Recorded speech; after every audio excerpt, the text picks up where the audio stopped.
व्यक्ति सफलता प्राप्त करने के लिए पहले लक्ष्य साधता है, फिर योजना बनाता है, फिर मार्ग चुनता है और सदैव प्रयास करता है कि इस मार्ग में कम से कम बाधाएं, इस मार्ग में कहीं कोई चट्टान ना आ जाए, कोई गड्ढा ना आ जाए, कोई खाई ना आ जाए।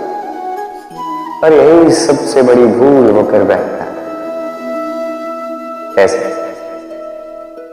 सोचिए, एक सरल सपाट मार्ग आपको कहां ले जाए? एक सीधे सपाट स्थल। यहां तो कोई भी पहुंच सकता है, इसमें विशेष क्या है? सोचिए, यदि आपके मार्ग में गड्ढे हो, खाई हो, चट्टानी हो, तो इसके परे एक शिखर भी है जो आपकी प्रतीक्षा कर रहा है।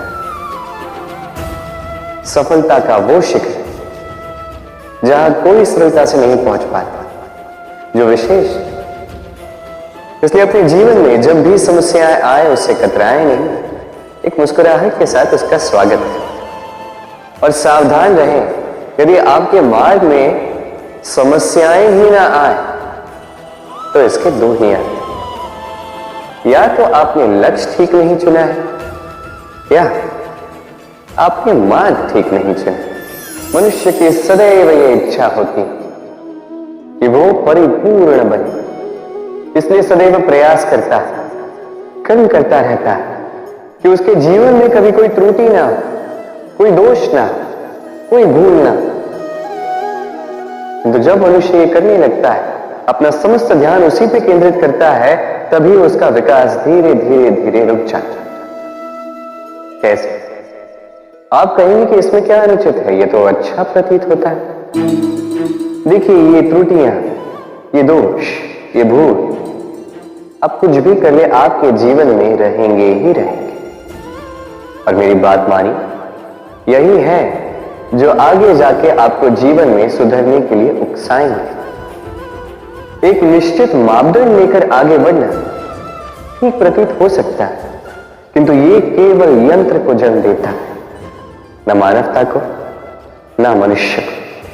स्मरण रखिए, यदि आप आपके जीवन के द्वार हर एक भूल के लिए, हर एक दोष के लिए बंद कर देंगे, तो बस जान लीजिए कि समस्त सत्य ये भी बाहर ही रह जाएगा।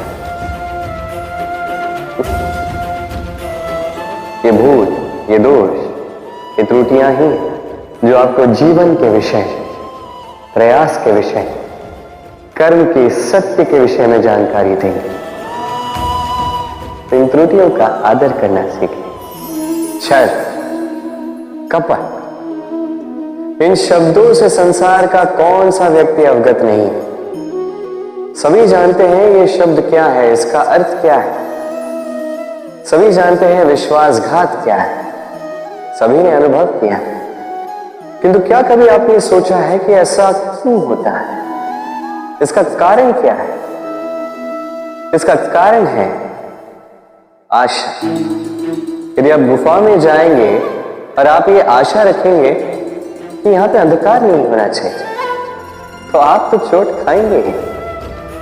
यदि आप सागर में जाएंगे और आप आशा करेंगे कि मैं भीगूंगा नहीं, तो इसमें सागर का तो कोई दोष नहीं, इसमें दोष है आपकी आशाओं का। एक महत्वपूर्ण बात स्मरण रखिए, मनुष्य मनुष्य को नहीं छलता, मनुष्य को छलती है उसकी आशाएं जो वो अनुचित पात्रों से रखते हैं। इसलिए जीवन कभी भी आशाएं लगाने से पूर्व संबल की परिभाषा जान ले कि वो आपको सहारा देने योग्य है भी या नहीं। ना टूटेगी आशा, ना टूटेगा विश्वास। हम जीवन जीने के लिए कुछ न कुछ करते हैं। कुछ कार्य हम करते हैं आर्थिक संपन्नता के लिए, कुछ कार्य हम करते हैं इस हृदय को प्रसन्न करने के लिए। किंतु हम में से अधिकतर लोग ये सोच सोच के चिंता में रहते हैं कि जो कार्य हमने सोचा था वो वैसा नहीं हुआ, या ये कार्य पूर्ण नहीं हुआ, या काम की अधिकता को देखकर चिंता में आ जाते हैं। अब ये चिंता जो है ये दुख को आमंत्रित करती है, और ये दुख पल पल हमें मार देता है। तो सोचिए, क्या ये सच है क्या काम की अधिकता हमें सच में मार देती है? कदापि नहीं। समझिए एक महत्वपूर्ण बात, आज तक इस संसार में जितने भी महापुरुष आए उनके पास भी उतना ही समय था जितना आज आपके पास है। उतनी ही घड़ियां थी, उतने ही पहर थे।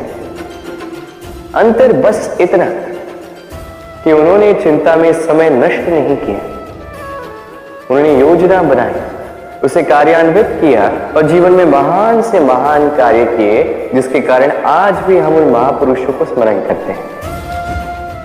एक महत्वपूर्ण बात स्मरण रखिए, काम की अधिकता हमें नहीं मारती, काम की चिंता हमें मारती है। तो इस चिंता को कहीं त्याग दीजिए और निरंतर प्रयास कीजिए, योजनाबद्ध बन जाइए और जीवन में केवल आगे बढ़िए। आनंद ही आनंद होगा। कई बार हम जीवन में निराश हो जाते हैं, ये सोच के कि निरंतर प्रयास करने के पश्चात भी हमें हमारा लक्ष्य नहीं मिलता। हम समझ नहीं पाते हो क्या रहा है। कई बार ऐसा लगता है कि वो लक्ष्य जो हम चाहते हैं, वो स्वप्न जो हमने देखा, जिसके लिए हमने निरंतर प्रयास किए, हम कदाचित उसके योग्य ही नहीं। वो लक्ष्य ही हमारे लिए ठीक नहीं है। हमारा मनोबल टूट जाता है और ये अत्यंत कठिन परिस्थिति होती। अब ऐसे में किया क्या जाए, आपको समझाता हूं। एक उदाहरण दो। कभी किसी वृक्ष को देखिए, वो भी अनेक कठिनाइयों का सामना करता है, जैसे पतझड़। पतझड़ के आते ही वृक्ष हार नहीं मानता, अपने पत्तों को, अपने पुष्पों को बदल देता है, किंतु जड़ों को नहीं बदलता। वो उस पर अडिग रहता है और पतझड़ के जाते ही अब वृक्ष को देखिए, पुनः हरा भरा होकर खिल उठता है। इसी प्रकार आप भी जीवन में निरंतर प्रयास करते रहे, फिर भी यदि आपको सफलता नहीं मिलती है तो अपना मार्ग बदलिए, किंतु आगे बढ़ते रहे, निरंतर प्रयास करते रहे। किसी न किसी मार्ग से, कहीं ना कहीं से आप पहुंचोगे तो आप जानोगे कि आपकी सफलता आप ही की प्रतीक्षा कर रही है। आपने मनु के विषय में तो सुना ही होगा, उसे एक अवसर दिया गया, या तो वो अपने पतवार की रक्षा करे या इस सृष्टि को आने वाले प्रलय से बचाने के लिए नौका का निर्माण करे। उसने अपना चयन कर दिया और आज हम सभी मनुष्य के नाम से जाने जाते हैं। ऐसा ही अवसर मिला श्री राम को भी, सीता को भी। उन्होंने भावनाओं से ऊपर उठकर इस संसार के समक्ष उत्तम उदाहरण प्रस्तुत किया। ऐसा ही अवसर मिला रावण को भी, ऐसा ही अवसर मिला कंस को। एक अवसर अनुचित मार्ग को त्याग कर उचित मार्ग पर आना। उन्होंने इस अवसर को त्याग दिया और उन्हें इस संसार को छोड़कर जाना था। एक अत्यंत महत्वपूर्ण बात स्मरण रखिए, अवसर। ये शब्द जितना छोटा है, ये जीवन में आता भी उतने कम समय के लिए। अब इस अवसर का आप क्या करते हैं? इसका लाभ उठाकर अपने नाम को प्रकाशित करते हैं, इस संसार में, इतिहास में स्वयं को अमर करते हैं, या असफलता का उदाहरण बनते हैं? निर्णय आपका। स्वप्न, स्वप्न ये शब्द हमारे जीवन में कितना महत्वपूर्ण है। कुछ स्वप्न ऐसे होते हैं जो हम रात्रि की मीठी निद्रा में देखते हैं, तो कुछ स्वप्न हम खुली आंखों से देखते हैं। कुछ स्वप्न हमें मीठी नींद देते हैं तो कुछ हमें सोने ही नहीं देते। अब खुली आंखों से देखे जाने वाले ये स्वप्न छोटे हो सकते हैं या बड़े, किंतु इससे जुड़ी होती है सफलता। अब आपको एक बात समझाता हूं। ये है आपके स्वप्न, ये है सफलता। अब इनके मध्य की कड़ी है कठिनाई।